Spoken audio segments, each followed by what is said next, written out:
मुळ्याची चटणी करण्यासाठी एक छोटा मुळा घेतलेला आहे, बारीक चिरून कोथिंबीर. मुळ्याची चटणी करण्यासाठी आपण टोमॅटो चिरून घेतलेले आहे. आपण हे चॉपरमध्ये करून घेणार आहोत चटणी, त्यामुळे मोठे मोठे चिरून घेतलेले आहे. टोमॅटो चिरून घेतलेला आहे. शेंगदाणे थोडे भाजत आलेले आहेत. त्यानंतर टोमॅटो, कांदा, मिरची घालते यामध्ये.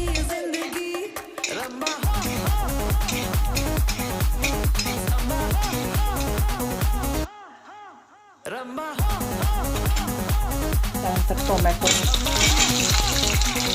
लसूण पण यामध्येच घालते.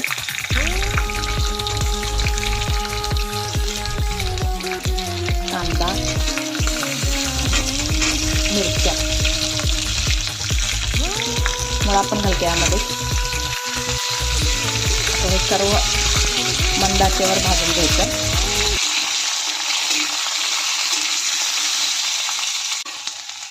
चटणी करण्यासाठी आपण मुळा, कांदा, टोमॅटो, हिरवी मिरची, शेंगदाणे सर्व भाजून घेतलेला आहे.